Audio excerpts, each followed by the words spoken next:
अस्सलाम वालेकुम स्टूडेंट्स, मेरा नाम है आदिल हुसैन और नॉलेज हाई साइंस कॉलेज के इस एजुकेशन चैनल पे मैं आपको खुशामदीद कहता हूँ। तो बच्चों, आज के लेक्चर में हम देखेंगे कि हमारे पास जो चैप्टर नंबर 10 है इलेक्ट्रोलिसिस, इसके अंदर हमारे पास जो कुछ बेसिक टर्म्स हैं वो क्या हैं उसको हम डिस्कस करेंगे। और उसको डिस्कस करने के साथ साथ हमारा एक टॉपिक है जिसे हम कहते हैं इलेक्ट्रोलाइटिक कंडक्शन, उसको हम साथ डिस्कस करेंगे। तो देखो बच्चों, सबसे पहले हमारे पास जो टर्म यहाँ पर आ रही है वो क्या है, ऑक्सीडेशन। बच्चों, आपने ऑक्सीडेशन पहले ही पढ़ा हुआ, सिंपल इसके डेफिनेशन पढ़ी हुई हैं कि आपके पास ऑक्सीजन का ऐड होना उसे हम ऑक्सीडेशन कहते हैं किसी भी एक कंपाउंड के अंदर। या हम कहते हैं कि हमारे पास हाइड्रोजन का निकलना, उसको भी ऑक्सीडेशन कहते हैं। इलेक्ट्रॉन्स का निकलना, उसको भी हम ऑक्सीडेशन कहते हैं। तो जस्ट हम यहाँ पर सिर्फ इलेक्ट्रॉन्स के वाले से बात करेंगे। तो इलेक्ट्रॉन्स के वाले से क्या है कि a chemical reaction in which a substance आपके पास कुछ भी हो सकता है, एटम भी हो सकती है, आयन भी हो सकते हैं, वो मॉलिक्यूल भी आपके पास हो सकता है, लूजेस इलेक्ट्रॉन्स। तो ऑक्सीडेशन में होता क्या है, इलेक्ट्रॉन्स क्या होते हैं बच्चों, लूज हो रहे होते हैं। अगर आप ऑक्सीजन की बात कर लेते हैं, फॉर एग्जांपल कि आपके पास किसी भी कंपाउंड के अंदर ऑक्सीजन का ऐड करना, फॉर एग्जांपल आपके पास क्या होता है, कोई भी रिएक्शन मैं बात कर लूं, जिंक ऑक्साइड का आप कार्बन के साथ जब रिएक्ट करवाएंगे तो क्या होगा, जिंक के साथ ऑक्सीजन वो कार्बन की तरफ ट्रांसफर हो जाएगी। वो क्या हो रही है, ऑक्सीजन के वाले से आप बता रहे हैं ऑक्सीडेशन हो रही है।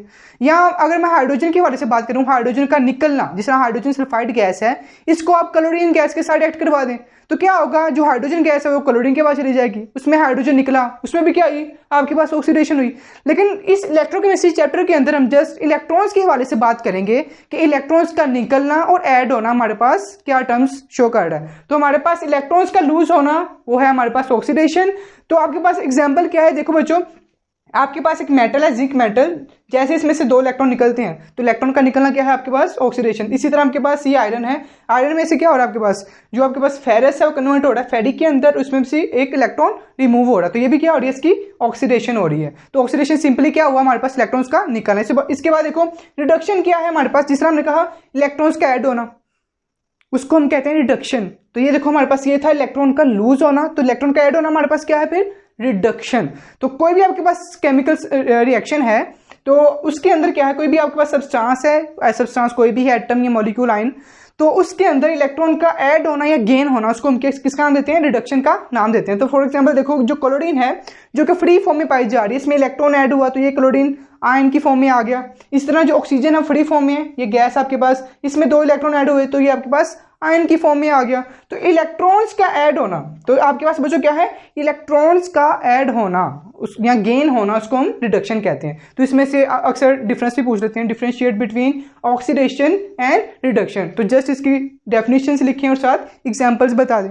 नेक्स्ट हमारे पास जो टर्म्स आ रही हैं वो क्या है हमारे पास, ऑक्सीडाइजिंग एजेंट और रिड्यूसिंग एजेंट। बच्चों, इसकी आपने पहले भी डेफिनेशंस पढ़ी हुई हैं। ऑक्सीडाइजिंग एजेंट क्या होता है, आपके पास कोई भी ऐसा सब्सटेंस, कोई भी ऐसी स्पीशी जो दूसरे को ऑक्सीडाइज कर दे और खुद क्या हो जाए, रिड्यूस हो जाए, उसे हम ऑक्सीडाइजिंग एजेंट कहते हैं।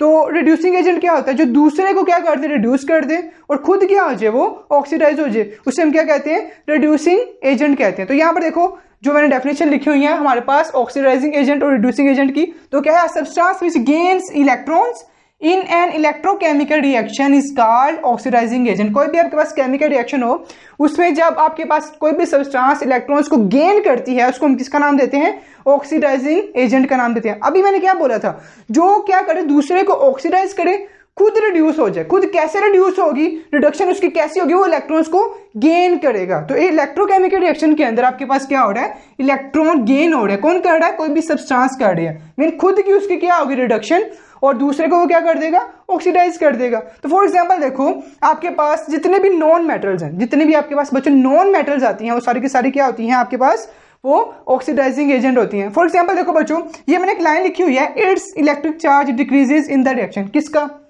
आपके पास वो सब्सटेंस जो एक्ट करती है एज ए ऑक्सीडाइजिंग एजेंट, उसका जो इलेक्ट्रिक चार्ज है वो रिएक्शन के दौरान क्या होता है बच्चों, डिक्रीज होता है। फॉर एग्जांपल देखो, मेरे पास नॉन मेटल कौन सी है, मैं कहता हूं मेरे पास वो है Cl। अब ये मेरे पास जो क्लोरीन है, मैं कहता हूं मेरे पास ये क्लोरीन है, जब ये क्या करेगा, इलेक्ट्रॉन्स को गेन करेगा, मैं कहता हूं इसने इलेक्ट्रॉन गेन किया और इलेक्ट्रॉन गेन करके ये कन्वर्ट हो गया किसके अंदर, क्लोराइड आयन के अंदर। अब बच्चों ये देखो, जो मैंने वर्ड लिखा हुआ है, it's electric charge decreases in the reaction. अब ये रिएक्शन है फॉर एग्जांपल, और इसमें क्या हुआ कि ये जो आपके पास क्लोरीन है जो कि नॉन मेटल है, इलेक्ट्रॉन क्या कर रही है बच्चों, गेन कर रही है, ऐड हो रहे हैं इसके अंदर। और जब इलेक्ट्रॉन इसके अंदर ऐड हो रहे हैं तो देखो इसके ऊपर चार्ज क्या है, -1। पहले क्या था, 0 से क्या हो गया, -1 हो गया, डिक्रीज हो गया, ये तो होगा ना डिक्रीज। तो हम कहते हैं it's electric charge decreases in the reaction. Second हमारे पास टर्म जो आ रही है वो क्या है हमारे पास, रिड्यूसिंग एजेंट। तो रिड्यूसिंग एजेंट आपके पास क्या है, यहाँ पर हमने कहा वो सब्सटेंस इलेक्ट्रॉन्स को गेन करती है। तो रिड्यूसिंग एजेंट क्या होता है कि वो आपके पास सब्सटेंस क्या करती है, इलेक्ट्रॉन लूज कर रही होती है इन द इलेक्ट्रोकेमिकल रिएक्शन। तो किसी भी इलेक्ट्रोकेमिकल रिएक्शंस के अंदर जो आपके पास सब्सटेंस है जब इलेक्ट्रॉन लूज करती है उसको हम क्या कहते हैं, रिड्यूसिंग एजेंट कहते हैं। अब देखो बच्चों, जो रिड्यूसिंग एजेंट है, फिर कह रहा हूं इसमें क्या हो रहा है, उस दूसरे किसी एलिमेंट की रिडक्शन करती है और खुद इसकी क्या होती है, इसकी ऑक्सीडेशन होती है। तो ऑक्सीडेशन क्या होता है, इलेक्ट्रॉन का लूज होना। तो खुद ही ऑक्सीडाइज दूसरे को रिड्यूस करेगा। अब देखो बच्चों, इसके अंदर मैंने लिखा it's electric charge increases in the reaction. इसमें क्या होता है, इलेक्ट्रिक चार्ज बढ़ता है रिएक्शन के अंदर। फॉर एग्जांपल देखो, मेरे पास क्या है, एक सोडियम है और ये मैं कहता हूं फ्री फॉर्म में पाया जा रहा है। जब मैं क्या करूंगा, इसके अंदर से जब एक इलेक्ट्रॉन लूज करवाऊंगा, तो जब एक इलेक्ट्रॉन लूज कराऊंगा इसके ऊपर चार्ज क्या है, +1 प्लस ये इलेक्ट्रॉन। जितने इलेक्ट्रॉन लूज होते हैं उतने किसी एलिमेंट के ऊपर क्या आता है बच्चों, चार्ज आ रहा होता है। तो मैंने एक इलेक्ट्रॉन लूज करवाया, चार्ज क्या है, +1। तो देखो पहले क्या था, 0 था, अब इसका चार्ज क्या हो गया, +1। तो 0 से क्या हुआ, +1, ही तो बढ़ गया ना। तो हम कहते हैं it's electric charge increases in the reaction. तो जितनी भी आपके पास मेटल्स होती हैं, इस तरह मैंने एग्जांपल ली थी सोडियम मेटल की, तो जितनी भी आपके पास मेटल्स होती हैं वो सारी की सारी मेटल्स एक्ट करती हैं एज ए रिड्यूसिंग एजेंट। मतलब वो क्या करती हैं, दूसरी सब्सटेंस को रिड्यूस करती है। मेटल का काम क्या होता है, इलेक्ट्रॉन को लूज करना, और इलेक्ट्रॉन को लूज करती है, दूसरी सब्सटेंस को इलेक्ट्रॉन दे देती है। जब दूसरी सब्सटेंस को इलेक्ट्रॉन दे देती हैं तो दूसरी सब्सटेंस इलेक्ट्रॉन एक्सेप्ट करती हैं, दूसरे की होती है रिडक्शन, और खुद की इसकी क्या होती है, इलेक्ट्रॉन लूज किया, खुद की क्या होगी, इसकी इलेक्ट्रॉन लूज करने से ऑक्सीडेशन होगी। तो बच्चों ये शॉर्ट क्वेश्चन भी आता है पेपर के अंदर, ऑक्सीडाइजिंग एजेंट क्या होता है और रिड्यूसिंग एजेंट क्या होता है, और अक्सर ये पूछ लेते हैं इसमें डिफरेंस क्या होता है। ठीक है, इसको आपने अच्छे से याद रखना है। तो नेक्स्ट देखो हमारे पास क्या है, इलेक्ट्रोलाइटिक कंडक्शन। इसको पढ़ने से पहले बच्चों हमारे पास पहले हम डिस्कस करेंगे हमारे पास कंडक्टर क्या होता है। तो कंडक्टर आपके पास कोई भी ऐसी सब्सटेंस है जिसमें से करंट आसानी से क्या हो जाए, पास हो जाए। कोई भी आपके पास सब्सटेंस जिसमें आसानी से करंट पास हो जाए उसे हम कंडक्टर कहते हैं, और इस फिनोमेना को हम क्या कहते हैं, कंडक्शन कह रहे होते हैं। तो देखो बच्चों, आपके पास the substance through which an electric current can pass is known as conductor, और इस फिनोमेना को हम कहते हैं कंडक्शन। हमारे पास कंडक्शन दो तरह की होती है। कौन कौन सी बच्चों, एक होती है मेटालिक कंडक्शन और दूसरी हमारे पास क्या होती है, इलेक्ट्रोलाइटिक कंडक्शन। अब मेटालिक कंडक्शन क्या होती है आपके पास, इसके अंदर क्या होता है बच्चों, इसके अंदर इलेक्ट्रिसिटी जो होती है वो कंडक्ट होती है due to the free movement of electrons. Electron की फ्री मूवमेंट की वजह से जो आपके पास इलेक्ट्रिसिटी प्रोड्यूस होती है, यहाँ कंडक्शन होती है इलेक्ट्रिसिटी की, उसको हम क्या कहते हैं, हम मेटालिक कंडक्शन कहते हैं। तो देखो बच्चों, हमारे पास मेटालिक कंडक्शन क्या है, the conduction of electricity due to the free movement of electrons throughout the metallic lattice is called electrolytic conduction. चूंकि बच्चों इसके अंदर फ्री इलेक्ट्रॉन्स की मूवमेंट हो रही है, तो फ्री इलेक्ट्रॉन्स की मूवमेंट की वजह से हम इस मेटालिक कंडक्शन को इलेक्ट्रॉनिक कंडक्शन भी कहते हैं। इलेक्ट्रॉनिक मतलब ये वर्ड निकला हमने इलेक्ट्रॉन से निकाला, चूंकि यहाँ पर इलेक्ट्रॉन्स की मूवमेंट की वजह से आपके पास इलेक्ट्रिसिटी की कंडक्शन हो रही है, तो हम इसको इलेक्ट्रॉनिक कंडक्शन भी कह रहे होते हैं। तो नेक्स्ट हमारे पास क्या है, नेक्स्ट हमारे पास बच्चों इसके अंदर आ रहा है इलेक्ट्रोलाइटिक कंडक्शन। देखो बच्चों, जो मेटालिक कंडक्शन है इसमें हमने देखा फ्री मूवमेंट ऑफ इलेक्ट्रॉन्स। तो अगर आपके पास free movement of oppositely charge ions आ जाए, यहां पर इलेक्ट्रॉन्स था, अगर आपके पास ऑपोजिटली चार्ज आयन की मूवमेंट की वजह से आपके पास इलेक्ट्रिसिटी कंडक्ट हो, तो उससे हम क्या कहते हैं, इलेक्ट्रोलाइटिक कंडक्शन कह रहे होते हैं। तो conduction of electricity due to the movement of oppositely charge ions form due to the ionisation of electrolyte. अब ये जो आपके पास ऑपोजिटली चार्ज आयंस हैं, अब ये कैसे बनते हैं, ये बच्चों इलेक्ट्रोलाइट की आयोनाइजेशन से बनते हैं।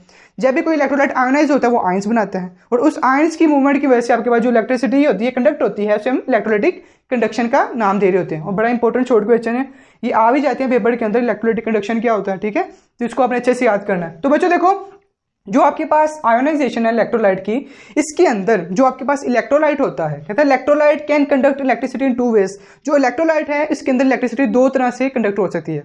आया कि वो किस फॉर्म में है, या तो सोल्यूशन की फॉर्म में आ रहा है हमारे पास, या वो फ्यूज फॉर्म में, पिघली हुई हालत में आ रहा है। तो आपके पास इलेक्ट्रोलाइट जो कि इलेक्ट्रिसिटी कंडक्ट कर रहा है वो 2 तरीके से हो सकते हैं, वो इन एक्वस फॉर्म और दूसरा इन फ्यूज स्टेट। तो देखो बच्चों, आपके पास जो नेक्स्ट इसके अंदर टर्म आ रही है वो क्या है, आयोनाइजेशन।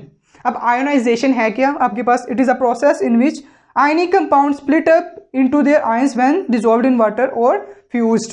आपके पास कोई भी आपके पास आयनिक कंपाउंड है, जब इसको पानी के अंदर डाल देते हैं तो क्या होता है, वो आयंस के अंदर कन्वर्ट हो जाता है, या उसको आप जब पिघला देंगे तो वो क्या होगा, आयंस के अंदर कन्वर्ट हो जाएगा। तो इस प्रोसेस को हम किसका नाम देते हैं, आयोनाइजेशन का नाम देते हैं। तो जब भी आपके पास कोई भी इलेक्ट्रोलाइट आयोनाइज होता है तो क्या बनते हैं बच्चों, पॉजिटिव और नेगेटिव आयंस। तो इसके नतीजे में आपके पास क्या बनते हैं, पॉजिटिव और नेगेटिव आयंस। फॉर एग्जांपल देखो, आपके पास लेड ब्रोमाइड है, जैसे इसको मैंने वाटर के अंदर ऐड किया तो मेरे पास क्या बना, लेड आयंस और ब्रोमाइड आयंस। तो सोडियम क्लोराइड है, जब इसको आप पानी के अंदर ऐड करेंगे तो क्या बनेंगे, आपके पास आयंस बनेंगे, लेकिन वो आयंस किस फॉर्म में होंगे, एक्वस फॉर्म में होंगे, क्योंकि आपने इसको वाटर के अंदर ऐड किया है। लेकिन अगर मैं NaCl को क्या करूंगा, फ्यूज करूंगा, इसको पिघलाऊंगा, तो पिघलाने से ये नहीं होगा कि वो आयंस के अंदर, मतलब आयंस के अंदर आ जाएंगे। अब ये नहीं होगा कि वो एक्वस फॉर्म में आ जाएंगे, एक्वस फॉर्म में तब थे जब आपने वाटर के अंदर ऐड किया था। लेकिन जैसे ही आप उसको फ्यूज फॉर्म में लेके जा रहे हैं तो आप क्या कर रहे हैं, उसको जस्ट फ्यूज कर रहे हैं, और जो आयंस बन रहे हैं तो आयंस एक्वस फॉर्म में नहीं होंगे, बल्कि किस फॉर्म में होंगे, लिक्विड फॉर्म में होंगे। तो बच्चों हम अपनी नेक्स्ट वीडियो के अंदर देखेंगे हमारे पास जो आयोनाइजेशन है इसका इलेक्ट्रोलिसिस के साथ क्या ताल्लुक है, और हम इलेक्ट्रोलाइट को देखेंगे इलेक्ट्रोलाइट होता क्या है और इसकी टाइप्स क्या होती हैं। अल्लाह हाफिज़।